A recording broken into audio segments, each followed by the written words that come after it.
Okay, so like Harry Mays is out, and so they call him Mariano Rivera because he's got to be here with Barrett Brooks with the middle here. So we got to call in. We got to call him in. Call in, man. Get the right-hander in, dude.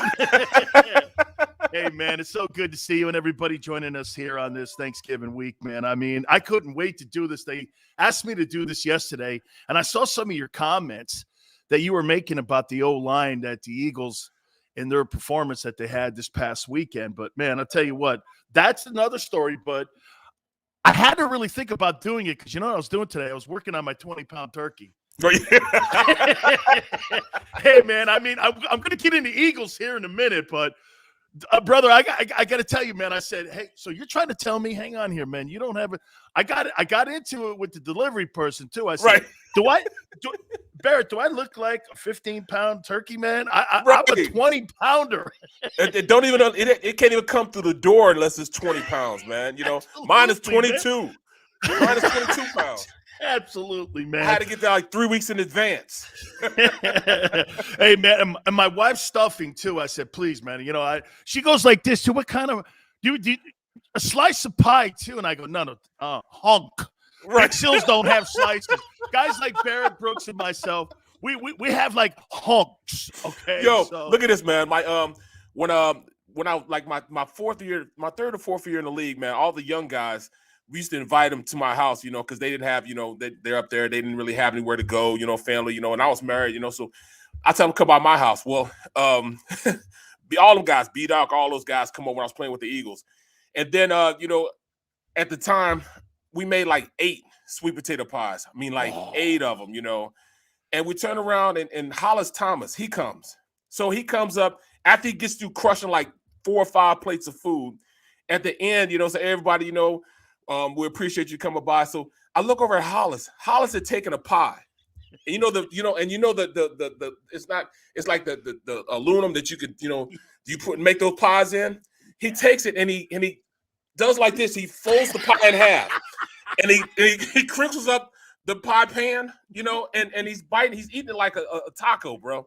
He ate the whole pie like a taco. And I just sat there in amazement and watched him, man. I'm like, I was jealous. I didn't think about that. You know, I didn't think of that, man. He folds the pie in half and crinkles back the aluminum, and he's crushing the pie like a taco, bro. It was crazy. It was crazy. Man, the only other guy I've ever seen do something like that was Nate. Nate, we go out. We're at Thousand Oaks, right? And we're out there, and we're at some steak place, and I'm sitting with Nate, and Nate gets done eating this giant steak. He goes, damn, I could eat another 16-ouncer. And on the wall, it's like, if you could eat a 32-ouncer, Nate goes like this, well, give me 2 of them things, man. So they just wolfed them things down. I've never seen a bigger eater in my life than Nate Newton. That bro could play, man. I love that guy here. Let's get into the O-line, man. I'm dying to ask you, man. I mean, you know, at the beginning of the year, Barrett, I had Gary Cobb on Monday, and he and I were saying this. I have never in my life seen a team transform in front of me like this from the beginning of the first quarter of the season to where they are now. I've never seen a team find its identity, change it, trying to go through the ups and downs. I mean, they're one of the hottest teams right now. That offensive line is now the key to the success of this team making it to the postseason. What's been the difference, you think? You know what? The difference is, you know, the whole identity changed when personnel allowed it to change. Now, we remember when we first started out the first game, they could run just about anything with that offensive line. They had Brooks, they had Lane, Jordan Mailata, they had Sayamalu, you know, and Kelsey. They could run anything. But then, you know, once Brooksy went down, he was gone. And then Mailata got hurt, and they brought in Dillard. Well, number one, you're not running the ball with Dillard. Dillard is just not one of those guys that he's physical enough to run. Now, he could pass block his ass off, but he's not physical enough to really go out there and impose his will as being a run-dominant guy. So he was in there. That makes running the ball out of the equation. So you couldn't run the RPOs and everything. Everything just went to hell. Also, you had Zach Ertz, who was playing 60% of the time, you know. So me and my producer were talking about this. Ertz is not an inline blocker. He can't block the run. So with him being in there and having 60% of the reps, he's like Jason Garrett, right, Barrett? Like right. that kind of guy. Yes, yes. So he's not gonna. So they can't run the block with those two guys in the personnel. So once they turn around, they get Dillard out of there. They then put in Jordan Mailata in his natural position. Then you have a corn-fed, big offensive guard in the left guard. Now he's in there. Now you got a real run blocking left guard in there. Not Sayomala, but a real run blocking left guard. Now you can run the rock. Now you have over 700 pounds on just that left side. And then you add Dallas Goedert to the scene. So now you have Dickerson, you have Mailata, and you have Dallas Goedert there. You can run block on anybody with just those three. Lane Johnson gets healthy, comes back, and now he's cool. You got an offensive line now that's catered to running the ball. So now you have the personnel to do it. Then you activate, another runner. It just put him in a great position to now run the ball with the addition of the running backs and addition of the offensive line being together with that tight end. It just gave you a better sense of all right, this is my personnel that I can do this with. Why are you having a 385-pound offensive tackle to 6'8" pass blocking? It just doesn't make sense to me. He's going backwards. Let him go forward. Let the laws of physics take form. Allow that inertia to go one way instead of backing up. It just gives you better. Damon Dickerson double team somebody, they're double team. Believe that. Yeah, no doubt, man. I think you're right on with this thing here too. And I'll tell you something about the coaching staff. And when you're in the locker room and you have a brand new coach, I'm going to give you a point here too. My year in Dallas when Jimmy came in and they had just gotten rid of Coach Landry, there were guys in that locker room that were going, college coach, man, this guy doesn't know this. He doesn't newbie guy. I don't know, because you have to have really blind faith in that locker room that these coaches are going to put you in a position to win. And to convince a veteran guy like yourself, who's a 10-year dude plus, and you're sitting there going, I don't know, man, I don't know. But what these coaches did, running the ball only 7 times, Barrett, 2 times at the beginning of the year. That was a trap. What those guys did was they went, okay, let's go to the strength of this team. Last game, they ran it 50 times. I think what they did in that locker room, they galvanized it, because they said if those coaches are willing enough to change and to adapt and to go to our strengths and listen to us, that's going to bring the locker room together. And you saw Mailata on the side there. When a guy hit his quarterback, he picked him up. He's pushing guys. Guys are now fighting for each other. It's a great attitude to have. And when you play like this, right, you build a toughness up around you. Yep. Well, Dan, you're absolutely right, man. Because just to be honest, I only saw one guy fight for Carson, and that was the bodyguard. Wow. JP would fight for any quarterback. You know what I'm saying? But other than everybody coming up and helping up, they never helped up, Carson. And that's just because he didn't have the right, personality for that team. There's nothing wrong with Carson. Carson, he's not a bad dude, but it's like if you weren't tied in with his faith, then he really didn't have anything to say to you. He really didn't know how to really talk to you or be around you. So you think his personality got in the way of connecting with his teammates? It absolutely did. So it was a strong, locker room because they had veteran players there. And that's the reason why they had the success they did, because when they won the Super Bowl, he wasn't necessarily the guy that they were leaning on to really be that type of guy. They had a strong base of guys like, Chris Long, Jason Peters, all they could handle, his personality or lack thereof of personality, because they were older players. So, that's how they were able to get past that and play for each other. Once that, that main group of guys left the locker room, and they didn't have anybody else like even Malcolm Jenkins to really hold it together, that's why it fell apart as fast as it fell apart. Well, now they have a different type of mindset in that locker room where, all right, they have a quarterback that can galvanize this team. His ability to be not just a good player, but his ability to bring guys together, man, they trust him. They trust he's going to do what he's going to do.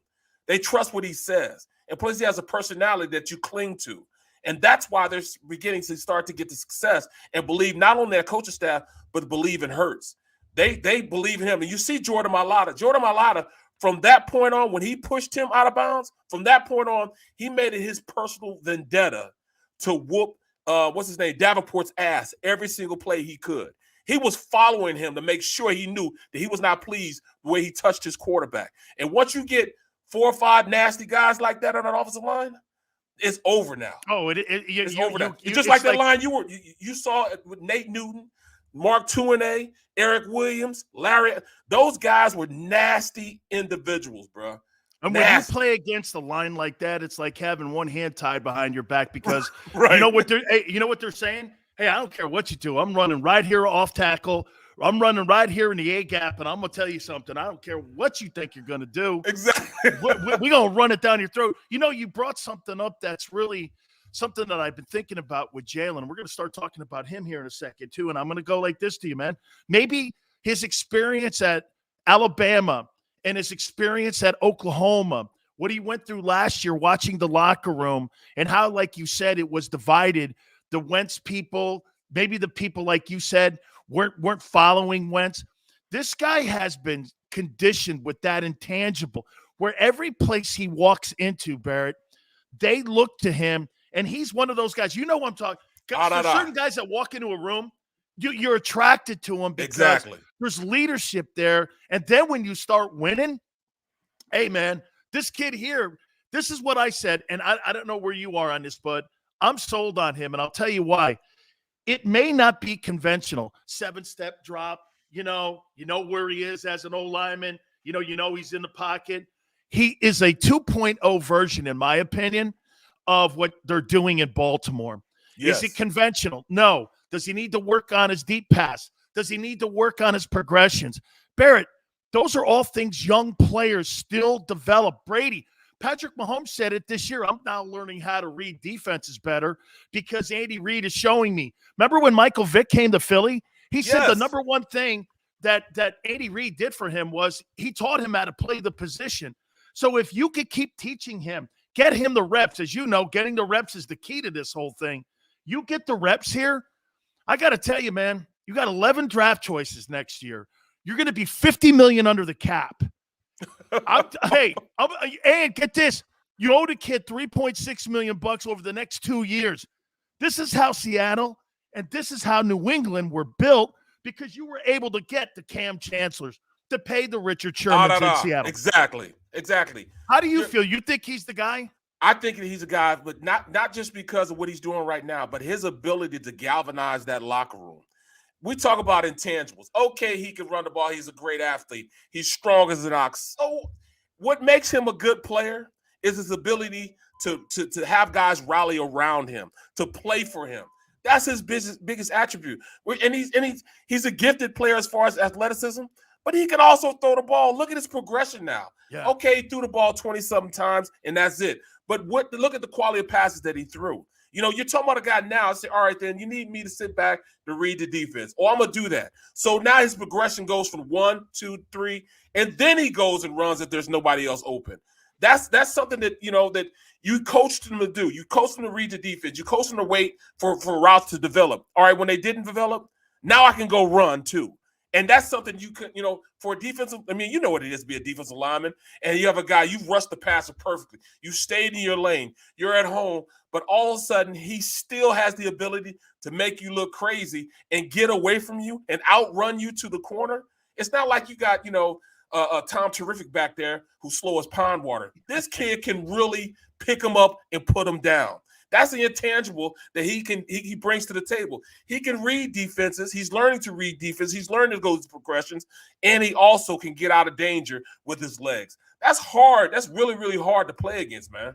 Absolutely. And you know what? And like you said, I think the reason that this is all opening up for him is because they're really with an emphasis on the running game, because when you're doing that, the lanes are more open. And, man, like you said, when he broke those dudes' ankles on that 30-yard TD run, man, I'm like this. The reason that that's open like that is because they're so dominant at the point of attack. And I'll tell you something, a Dennis Allen defense, that's Saints defense. and the D coordinator, Dennis Allen, they were only surrendering 73 yards a game going into that Eagle game, and they put up over 240 yards on them on the ground. Dude, I'll tell you, when you're what that is? That's crazy great.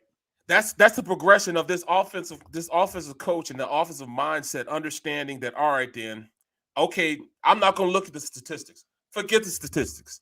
We're talking about, going against a defense that's ranked number 1 against the run. I don't care. It's a bunch of nameless jerseys, faces and helmets I can't see. I don't care who you got out there. When I played with the Steelers, it did not matter what, who, how, or anything was on the field. We didn't care about that.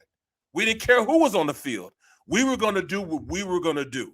It didn't matter if you had anybody else over there. We didn't care about what they were doing. We were going to do and take care of what we take care of. We were going to come off the rock, hit you in the mouth, and run the ball. If we needed a first down and we had to have it, we bring in Jerome Bettis. He'll give us the first down. We just knew that we can go out there and do things like that. Well, this coaching staff starting to think the same thing on the opposite side of the ball. We can run the ball 3 times and get a first down. We know we can get 3 here. We'll get 6 here, and we'll go get 5 here. That's a first down. And when you have that ability, that's the best defense against the opposing offense, because now you're on the field more than their offense is. Now you have the ability to score more than that offense does, because they're sitting on the sideline, and it becomes infectious, man. Because when you run in a rock like that and you're hitting them, and them defensive linemen starting to get up slower and slower, not only are you impose your will on that defense, but you look at the sideline. Watch the sideline next game. Watch how that defense, they're looking up like, look at that double team there. Oh, he got put on his back. They're looking at that, and they're getting hyped too, and they're ready to go out there like some crazy dogs and play just as hard as that offense is, because now they want to go make plays and show the offense up. Absolutely, man. It's imposing your will. And, you brought something up else about Jalen too. I'm starting to think, and maybe, I think he even hit this too, man, is that, Wentz, because I've talked to Frank. I talked to Frank right the other day. He said Carson's really playing well, and he is playing well. I mean, they blew the doors off of the Bills this past weekend. But, what you said, Barrett, it just seems to me that Carson has to be coddled more. And where Jalen doesn't have to be coddled more. Look at the crap that he has taken in the first quarter poll of the season. Right. Everyone's saying, this guy sucks. He's not the guy. He's not the dude.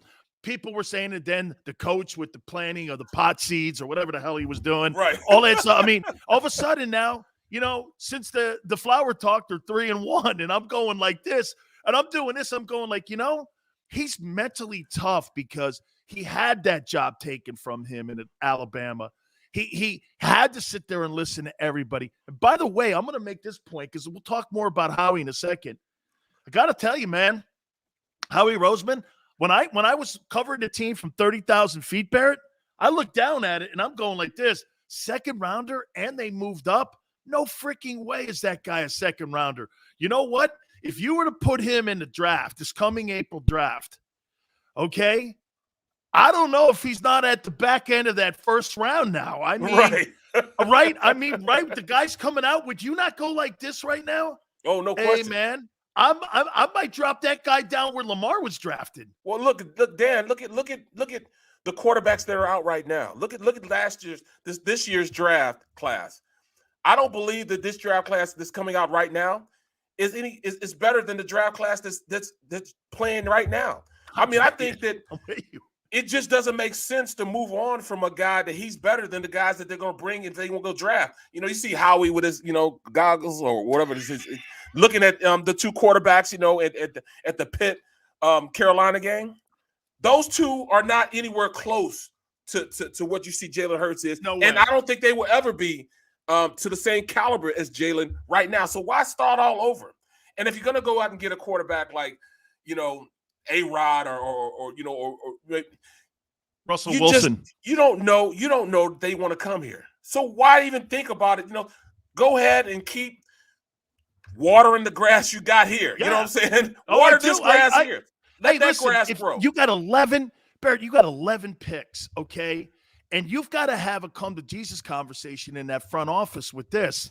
Okay, man, We only have to give the guy $3.6 million over the next 2 years. Think about what we can do with $50 million under the cap by building the team, more depth on the linebacker position, maybe a free and strong safety, maybe enough more help in the O-line, maybe some more help with a running back. How about a veteran wideout on the other side of Devontae Smith? I mean, there's so many things and so many things you can do once you solidify that quarterback position. And the more he plays, the more I think they're doing this. Hey, man, you know, I'm not even sure we draft a quarterback in the top 3 picks now. Maybe we do it 4, 5, and 6. And by the end of the year, they may be saying this. We don't have to draft a quarterback. You think this team's a playoff team? I think, you know, if they'd had this identity earlier on, we'd have a whole different conversation on what the draft is. Because I mean, all right, I'm not really still sold on Howie and his ability as a talent evaluator. I think he needs to, you know, listen more to football guys. But I will say this. He hit it right in his, you know, the first 2 picks in this last draft, you know, with the 2 Alabama guys. Because I was like, why are they going out and getting Landon Dickerson when they don't have a safety? I didn't know what they were going to do in free agency. And we don't have a linebacker. So with these 3 picks, you can definitely go and change the outlook of your defense. You can go get a turnkey defense that'll be yours for the next 10 years going, because you can get impact players at key position. How about a rush in? Yeah. How about a linebacker and maybe a safety or a cornerback? These are guys that can come in and make an instant impact right now. You've missed a lot, but this is I mean, the top 3 picks, you got to make sure these 3 first-round draft choices that you go with the defensive side of the ball and solidify this defense. You have to do it, man. You have to get some defenders in there that can come in and be game changers. You know, look what Dallas did. Dallas, the past 2 years, has solidified their defense, man. And you know, with you know, Parsons, you know, Diggs, they invested in the defensive side of the ball. Their entire draft last year was defense. We have to do the same. We have to get some defenders in here because they signed 2 guys that they should have signed. And that's TJ Edwards, who changed the outlook on how you play the linebacker position in Philly these last 4 games. And also Avonte Maddox. You can now go out there and blitz now because, Avonte, you're not scared on 3rd down that, you know, he's going to get beat over the top, or Nelson or Slade's going to get beat over the top. When you have guys like that, use them the right way, you will be good, man. And they need to go out there and do that. They have to go get some impact defenders. Do you move off of Fletcher Cox in the offseason? Highest paid guy, starting to age. By the way, remember the Richard Seymour deal that when Belichick was up in New England, he still had Pro Bowl years in Oakland with the Raiders when they moved him out there. But what you're trying to do is maybe you pay for some of the money when you ship them so that you can get a 3rd or 2nd rounder, because you can negotiate that, Barrett, as you know. You take Barrett, you give us a 3, we'll pay 25% of his salary. You're going to be 50 under the cap. You get that 3rd pick, you got yourself another premium pick. Is that something you think they're thinking about in the offseason? He is the highest paid Eagle. They have to. They have to think about that and consider that. And, you know, and it's not just – I mean, I understand he's still, you know, he's still as an offensive coordinator. Yeah. As an offensive coordinator, you have to figure out where he's going to be at. So when you got your game plan, you have to figure out where Cox is. But is he that dynamic player that he was before? No, he's not. He's gotten a little older. But does he have value now? Yes, I think his value outside of the locker room is more value than inside of the locker room. His value can get you more to accomplish more long-term as opposed to the right now. Yes, I do see that happening. I do see him as a guy that they're going to, you know, flip in the off season. And by all rights, they should, because he understands this is a business and it's a what have you done for me lately league. And the stats right now aren't reflective on who he is as a player. But you can get more worth. You can get your money's worth from him right now. And the way he's playing right now, that it'll be far greater than what you'll have in the future with him being on this team. Period. Barrett, you brought up Howie, and let me throw this at you here. You're right. You know, I said the same thing a couple weeks ago, but then I started writing this down. So he makes the move to get Darius Slay last year. Big play Slay. He was the highest, according to Pro Football Focus last week, he was the highest graded NFL player last week in the league. Wow. He brings him in. He gives a contract extension to Sweat, to Goddard, to Mulata, to Edwards. That 2018 draft is looking good. Did he miss on this Rieger kid? That kid stinks. I mean, he's just terrible, man. But you start looking at, and then the Jalen Hurts deal too. You know, I know everyone looks at him. And by the way, I'm not going to throw rose petals at the guy's feet, but he is rebuilding the team. 50 under the cap next year projected, or 21 right now, 11 picks. The Slay move, the Hurts move, the re-signing and reinvesting. You mentioned the Steelers. One of the greatest things about the Steelers is this. They've had 3 head football coaches since 1969. Yep. That's it. And they invest in their own guys, Barrett. Yep. They always try to get to an athlete in the NFL's biggest dream is to get to his second contract. Yep. Once you get to your second contract, that's money in the bank for you, man. So, I mean, how do you look at him? Is he changing your opinion a little bit here? Because again, like you said, there have been numerous misses, but he is rebuilding the team on the fly. They're in the hunt for a playoff spot. He may have found his quarterback. That Slade move looks like it's really panning out. I mean, well, you know, I never had my mind or not. I don't know what I sound like. I'm a Howie guy now. Right. Well, you know what? I never thought of Howie being a bad GM because I don't look at him as being a GM. I think he's a numbers guy, and he's great at numbers. He's great at manipulating the salary cap. He had people here that would help him out as far as, you know, who he needs to pick. He needs to rely more on guys like, you know, that are scouts. You know, Andy Waddle, he's under that same, you know, Ravens you know, tutelage. You know, he's a great evaluator of talent. And as he goes farther and farther, start listening to Andy more, I think they'll have more and more picks that would help this team out. But him, as far as being an evaluator, let the guys do what they do. You do what you do. Let the other guys do what they do. You know what I'm saying? Yeah. So I've never had a bad – I didn't think he was bad. I didn't think it was bad. I think he's great at what he does. You think he gets in the way of his people? Yes. Yes. Okay. Now that's definitely, you know, and sometimes you think a little too highly of yourself. That'd be like me saying, all right, I'm gonna go out, you know, if I was a talent evaluator, I can evaluate talent. I've played against some of the greatest players in the world. I can see a guy's potential, you know, a little better than maybe he can see it. But there's no way in the hell I go in there and think that I can evaluate a cap or tell if we do this, this is gonna happen, we're gonna bring this and this. I can't do that. But he's a master at that. So let him do what he does best. And rely more on the opinions of people who understand a little more about athleticism, potential, you know what I'm saying, the attributes that make him a great player and how he's going to equate to long-term on this team. You know, let others do that. Absolutely. That's the only thing I said. Yep. Absolutely. The Giants game is around the corner. I want to get Barrett's thoughts on that. Nick Sirianni and his development, Jonathan Gannon on the other side of the ball. That's what I want to talk to you about, man. Jonathan Gannon, man. We're going to do that next. Big Sills is in for Harry Mays here with Barrett Brooks.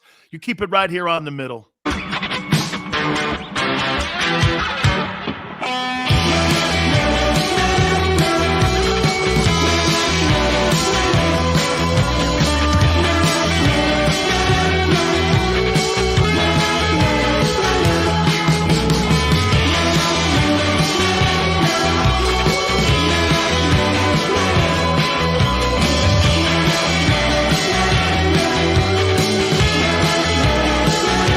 At Stateside Vodka, every new customer gets the world's best rocks glass, free.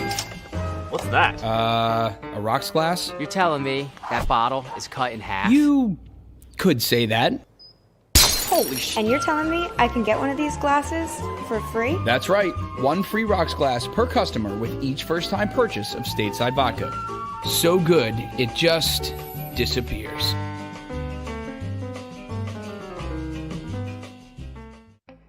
As a hard-working American, you've never experienced how tough life can be until now. A catastrophic injury while working on the job. A personal injury from someone else's negligence. Turned away by other law firms in the region who didn't bother to learn your story.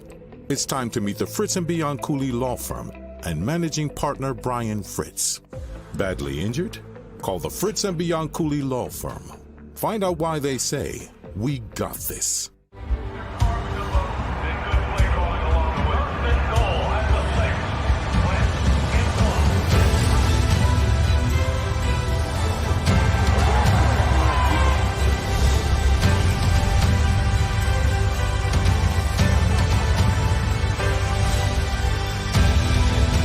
field of life, First Trust Bank is there for you. Champions on three. 1, 2, 3. Because Philadelphia dreams deserve a Philadelphia bank. Ah, the savoring taste of a good bag of beef jerky is so enjoyable at any time of the day, as long as you can find it. Here's what we suggest. Pure Bull Beef Jerky is our answer, and soon it will be yours. Locally produced in the Philadelphia region, this high-quality, healthy protein snack is easy to secure. Go to steersnacks.com, and you'll see hot garlic, tropical heat, Pure Bull dry rub, and our favorite, Huck and Fod. What's that? Huck and Fod. Go now to steersnacks.com. Go for the midnight dares. Go for the game. Go for the hits.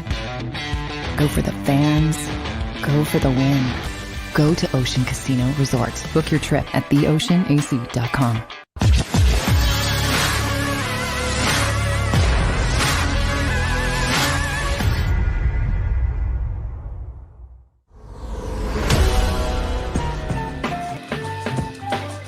Welcome back to the middle. Big Sills in for Harry Mays. And my wife says this all the time. Anybody who plays 10 plus years in the NFL is an instant Hall of Famer to her. So my guy here, Barrett Brooks in here. Yeah, my wife, when I told her that Ed Jones played like 19 years, she goes, he played 19 years? I said, man, I'm going to tell you, man, he is one of my favorite people I've ever seen. And when you get next to a guy like that, Barrett, you just follow his routine. He used to come in 135, get his ankles taped, go lotion up, get himself all ready, put the Bengay on, have his pads on at 245, everything was meticulous, man. It was the same thing.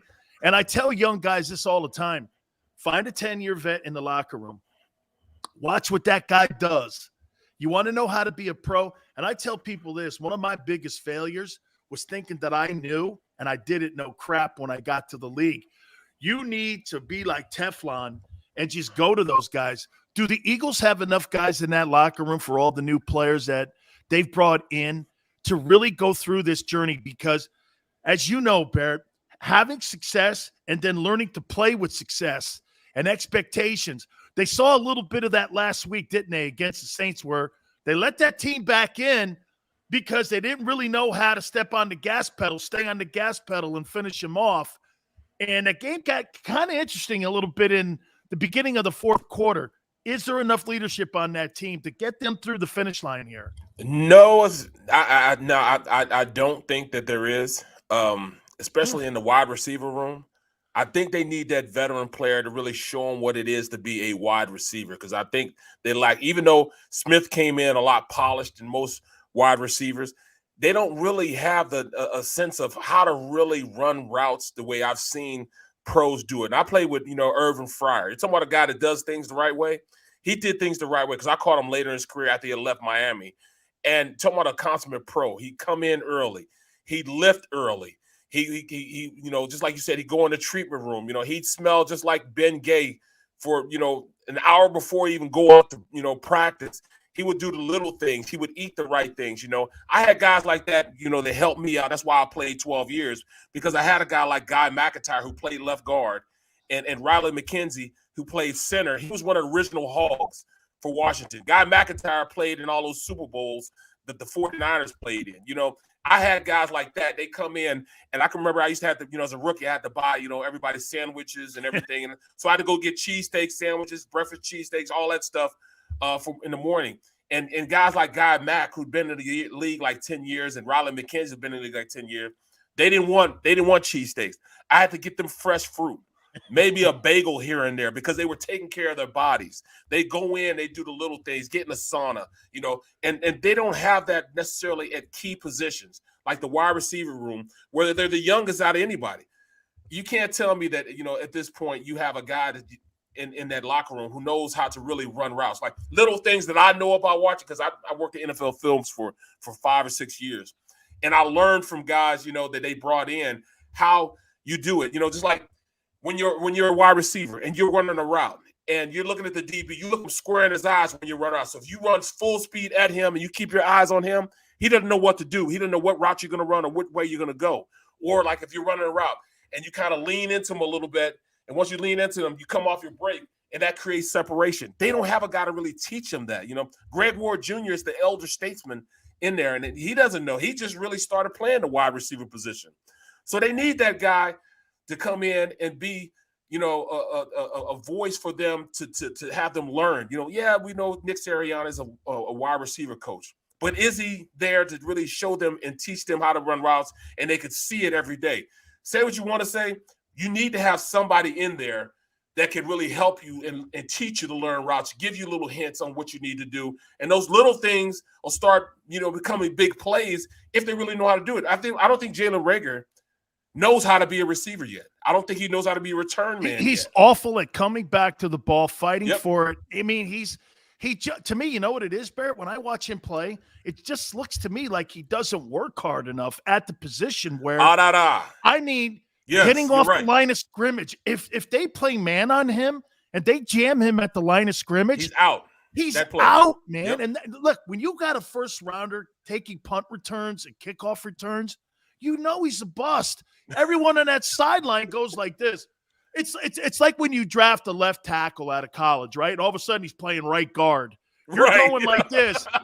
Okay, well, we didn't draft him for that, okay? That's not what we drafted that guy for, man. He's playing right guard. You're like this. Hey, man, I don't know, man. I mean, and believe me, what I'm telling, I watched him. I'm like, this kid Watkins, he fights. He wants to be there. He's an over-the-top kind of guy that can knock a cover off a defense. I mean, well, that's because he had to work for it. He wasn't given anything. Big Seal, that's exactly right, man, because he had to earn it the hard way. He wasn't even supposed to be on this roster. They had a guy that they drafted in front of him that they were going to play him, but he worked his way into position to be on the field. Like J-Jaw, you know, he was given the position and lost it to a guy that, you know, shouldn't even been on the team. You know, Watkins worked his way into the position he's in right now to be the second receiver on this team. J-Jaw was given it, and he just didn't know what to do with it. Jalen Reagor was given it and still didn't know what to do with it because they didn't really have to work for it. Guys like that work for it. Greg Ward Jr. worked for it. When you're in a position where you're making a team every year, as opposed to being given to you, you're going to work a little harder. And that might be the biggest thing, man. That's a true reality that I really didn't think of, that he was just given it to, and he didn't have to work for it, so he doesn't know how to be that receiver. This is what I tell people, and I've had this conversation with Larry Allen before. So Larry Allen was a 12th round draft choice at a Humboldt State in California somewhere that no one ever heard of. And this guy turned out to be, in my opinion, I don't know what your opinion is of him, but I think he's the greatest offensive lineman I have ever seen. And a 700-pound bencher, when that guy gets his hands on you, it is freaking over. He makes you disappear from the screen. Dude, and by the way, he's right. He's a sun blocker too, man. That dude stands in front of you. You're like, holy shit, that guy is amazing looking, and he can play. And you know what he said, man? He goes, you know, they drafted guys ahead of me. They had guys that were, you know, second and third rounders. Those guys were all going to get the reps. Every rep that I had to have had to matter for me to be able to turn the heads but that's also something that's built into the process, isn't it, Barrett? That when every rep matters, see, when you're Reagor and you're a first rounder, you drop the ball, you run a crappy route, hey, you know what, I'll get another rep. When you're one of those guys like Watkins that doesn't have that very many reps and don't have those opportunities, you got to be meticulous in every single thing that you do. They have that mentality in New England. Whether you're a 7th rounder or whether you're a first rounder, every rep matters because you're evaluated. Eye in the sky doesn't lie. We were always told that, you know. I mean, exactly. You always there's always something about those guys that were taking 3 and down. You know what I mean? That worked hard, that really wanted to make a roster. Well, you know what? And me, I had to play with a chip on my shoulder because they drafted me to be the starting left guard, but I ended up playing left tackle because Bernard Williams couldn't stop smoking weed. So I played tackle in college. I went from being the starting left guard, and they moved me to tackle. And I trained to be the left tackle the entire time. Left guard the entire time. Then they moved me back to tackle. So I always felt as though I was behind the buck. And they tried to replace me every single year I was there. So I started my rookie year. The next year they draft Jermaine Mayberry to take my position. I fight him off, start left tackle. The next year they come in, they bring in Steve Wallace. I fought off Steve Wallace. It wasn't until they brought in Big Trey Trey came in and took all that. You know what I'm saying? Another legendary player, right, man. Exactly. Big Trey came in, and it was like, hey, from that point on, he was a star left tackle. So I went up there. I beat out the starting right tackle. You know what I'm saying? Yeah. I couldn't beat out Big Trey, but I went out and I started at right tackle. I always had to fight for it, and I started 6 years of my career. In my last 6, I rode the bench. I was the 6th man off the bench. But I never felt as though I had the entitlement of not working hard. Never. Even at a second-round pick, I was always fighting to get ahead, man. And that's the reason why I played as long as I played, because I didn't have the luxury of just sitting back. All right, I know I'll get another rep. I didn't have that luxury. Man, I was always fighting in training camp trying to make the squad, bro. I tell people this all the time. Only 29,000 men have ever played in the National Football League from 1920. Wow. And there's only 16,000 of us alive today. And for you to play 10 plus years, bro, that is freaking unbelievable. And I tell everybody, you practice 1,000 hours to play one game. Yeah. just remember that. You practice 1,000 hours to play one game. You mentioned Jonathan Gannon. Let's get over on that side of the ball. What's your take on him first from an offensive perspective? I'll give you mine as a defensive guy. From an offensive perspective, I don't think he calls a game in which he's dictating tempo.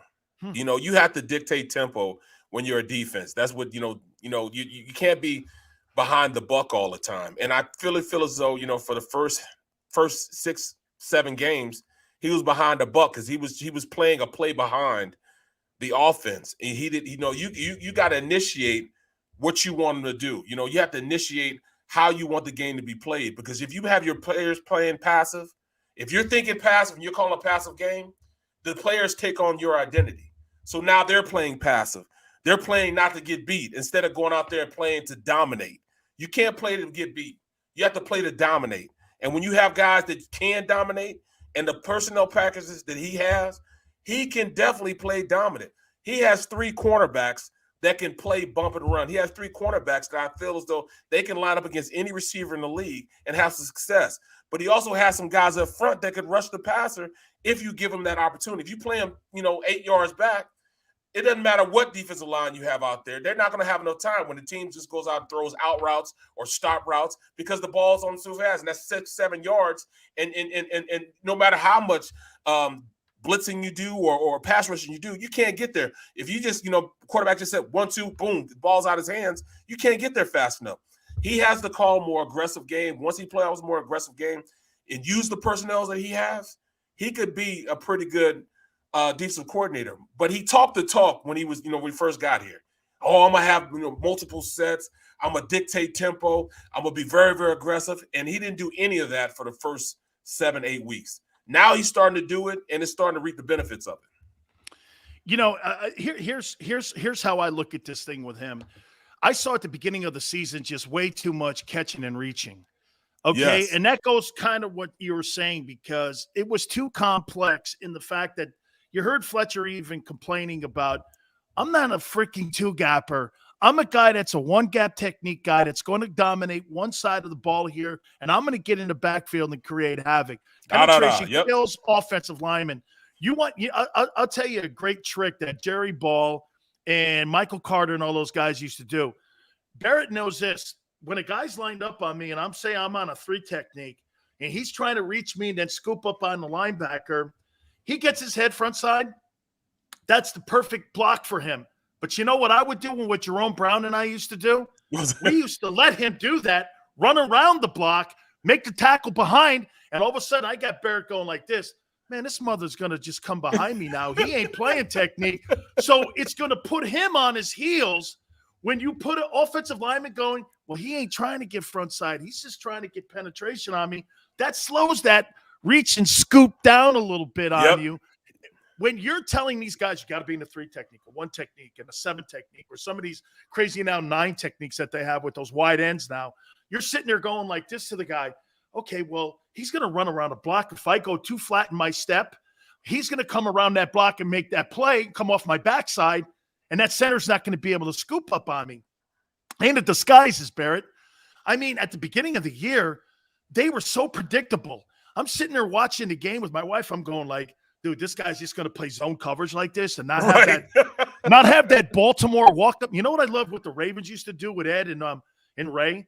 They would sit there in a group right there before the snap of the ball. Then they would spread out to their assignments, and they would move around all the time because, the quarterback is trying to identify the strong or the free safety.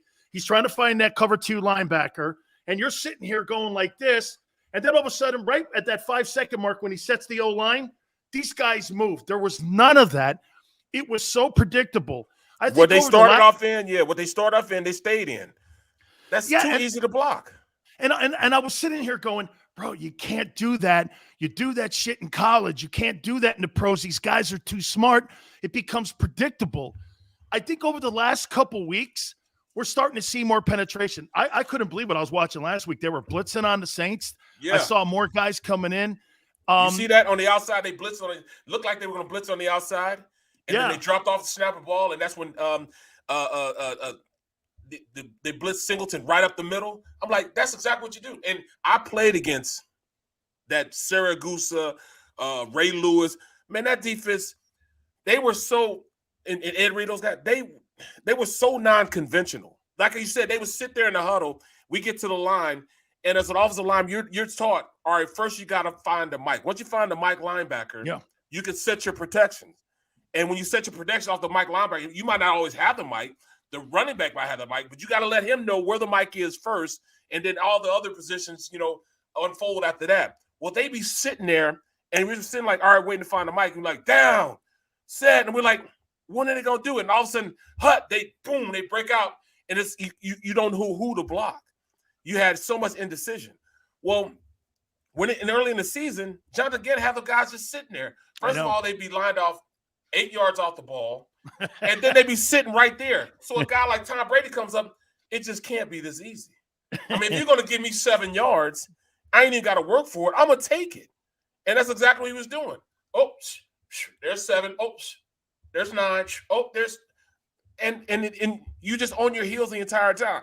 And it impacted the run game. And Barrett, I tried telling people when you're catching and chasing, you're back like this. The offensive lineman is pushing you back, which means now you're in the scrape lane of the linebacker. You've moved the entire offensive line up at least 2 yards. So before the guy even gets the ball, the running back, this guy's got a 2.5 yard head start. Right. Of course you're going to be at 4 yards a carry. You get 4 yards a carry, the game's over. Well, yeah. 4 yards a carry, you're 3rd and short, and you're in a nightmare the entire game. And that's kind of what I saw. Do I think he's evolving? This is the one thing that I like about this coaching staff. They saw all these deficiencies, Barrett, that they were doing at the beginning of the year. And as a player, I appreciate people listening and changing. Yes. And they change. And for me, as a player, I'm in that locker room going, okay, well, they see the same shit we see on right. Okay. We all see it. We all see it. And we can't hide. But this. How many times have you played for a coach, though, that tries to take that round peg and jam it into a square hole, and you're sitting there going, dude, this is not going to work, man. You don't play for them long. It's not going to work. You don't play for them long because they're out of there. That's exactly what happened to Chip Kelly. He thought that he can come in with this new innovation and keep running the same thing over and over again. Does he not understand that defensive coordinators get paid millions of dollars to stop this stuff? You know what I'm saying? They're going to find a way to stop it. Can you evolve? And I think that's the best thing, as far as what you see with the defensive coordinator, offensive coordinator, and the head coach. Both guys, like on the offensive side of the ball, Jalen Hurts and Nick Sirianni are lifting as they're climbing. They're lifting each other up, and they're climbing up together. They're both going hand in hand. They're going up as the offense is evolving. Hurts is evolving because of Gannon because Sirianni is evolving, and as they're evolving together, it's starting to work now. They're seeing what works, what doesn't work, what they can do, what they can't do, and that progression is going hand in hand with the team. They're seeing it also. Gannon figured out, all right, if I got to play, I got the personnel package that I can go play tighter on these guys. These guys are pretty good at playing cornerback. Well, let me use them a little bit. So he started doing that. Let's say, all right, then I got TJ Edwards sitting here. I got this guy Wilson we paid all his money for, supposed to be a great free agent acquisition. He literally sucks. So I'm not going to play him anymore. So he benched him and eventually cut him. And I was like, I'm glad that they did that because he had me fooled, man. Wilson had me fooled. He was talking about some, when at the beginning of the year, oh man, I did everything. I'm taking Taekwondo and ninjutsu and all this stuff. I'm not eating meat anymore. Yeah, you know what I'm saying? I'm on a vegetarian diet now. I don't eat anything but things from the earth. Bruh. Halfway through the first game, I'm like, look, he better go eat some meat or something, man, because he is just not a tough guy, bro. I'm like, damn, why did they let Wilson go, man? He played pretty well at Minnesota. Minnesota saw it. They saw it. They were like, nah, we got to get him out of here. And he was like one of the worst linebackers I've seen play. He had no aggressiveness, no nature as far as being somebody's going to initiate contact. It was horrible, man. It was horrible for a little bit. Let me say this, man. I tell people this all the time when you play defense. Defense is an attitude. It's not a position. Right. You got hey, remember this, it's 4 against 5, man. So you got to be willing to get in there with them big horses in there. They got rid of kind of the nose guard position because I used to come at their line of scrimmage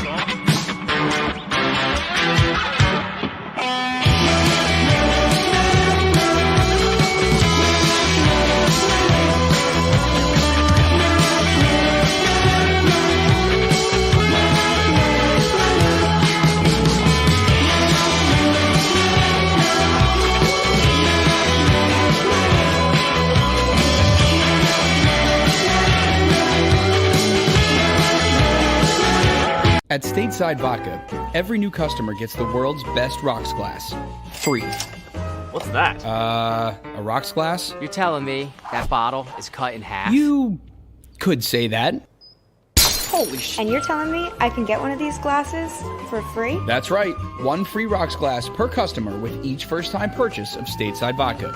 So good, it just disappears.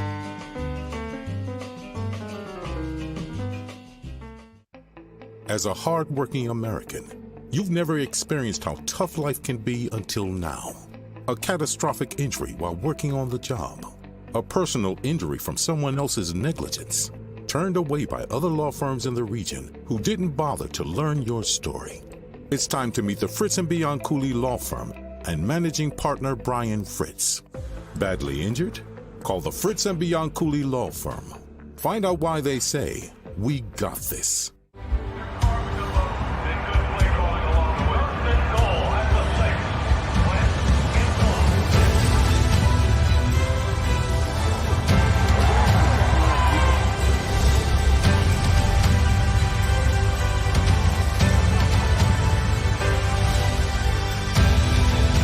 Field of life, First Trust Bank is there for you. Champions on 3. 1, 2, 3. Because Philadelphia dreams deserve a Philadelphia bank. The savoring taste of a good bag of beef jerky is so enjoyable at any time of the day, as long as you can find it. Here's what we suggest. Pure Bull beef jerky is our answer, and soon it will be yours. Locally produced in the Philadelphia region, this high-quality, healthy protein snack is easy to secure. Go to steersnacks.com, and you'll see hot garlic, tropical heat, Pure Bull dry rub, and our favorite, Huck and Fod. What's that? Huck and Fod. Go now to steersnacks.com.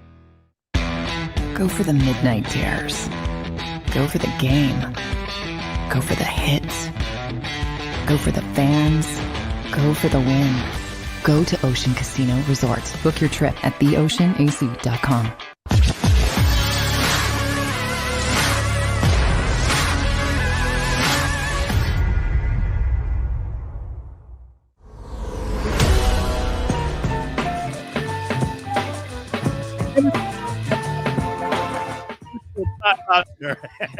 Hey, appreciate everybody coming aboard. By the way, hit that like button too. We really appreciate when you do that.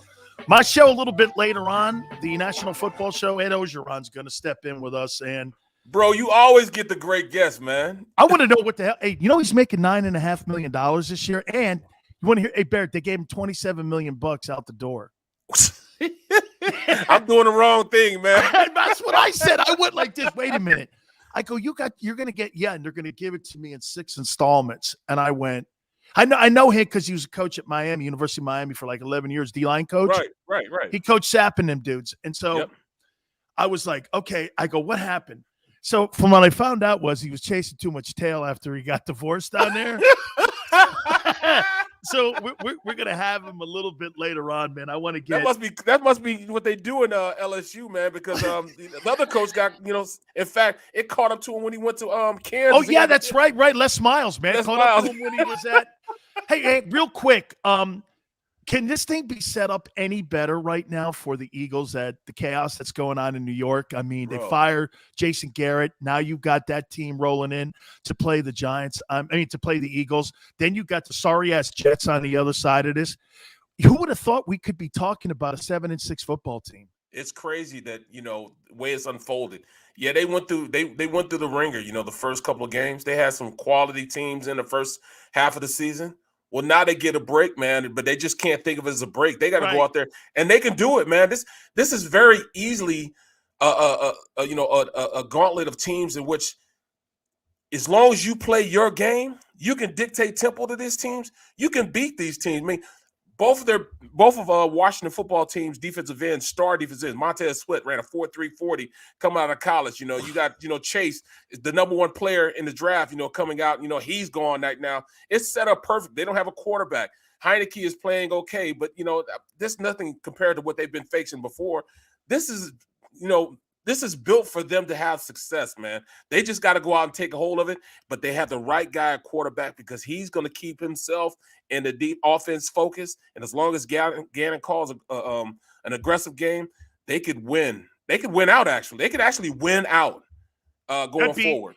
And then Sirianni would be the coach of the year if he ended up doing that. No let me say this to you.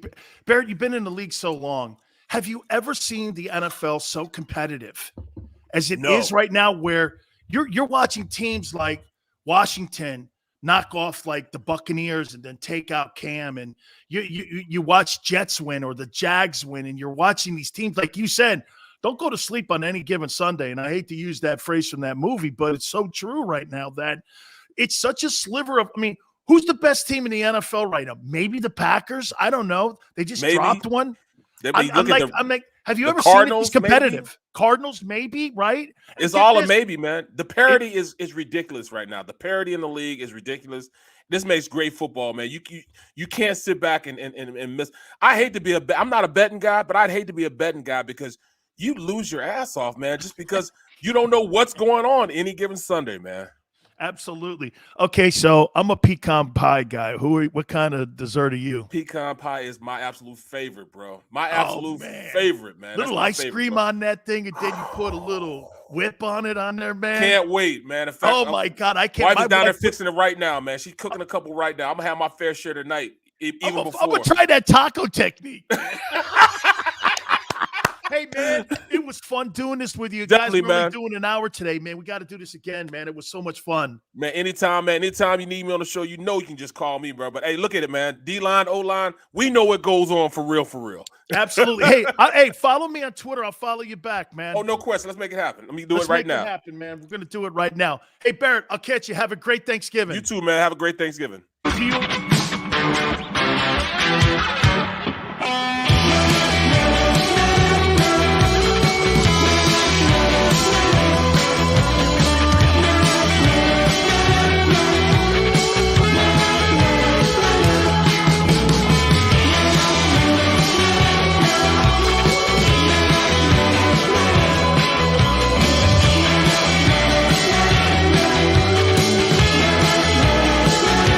At Stateside Vodka, every new customer gets the world's best rocks glass, free. What's that? A rocks glass? You're telling me that bottle is cut in half? You could say that. Holy shit. And you're telling me I can get one of these glasses for free? That's right. One free rocks glass per customer with each first-time purchase of Stateside Vodka. So good, it just disappears.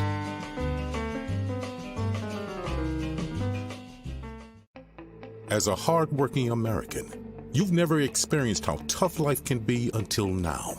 A catastrophic injury while working on the job. A personal injury from someone else's negligence. Turned away by other law firms in the region who didn't bother to learn your story. It's time to meet the Fritz & Bianculli Law Firm and managing partner Brian Fritz. Badly injured?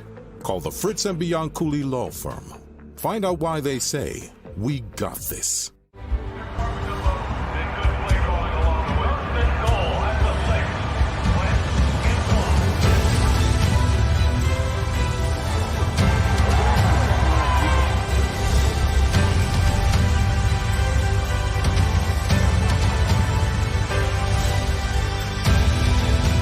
field of life, First Trust Bank is there for you. Champions on 3.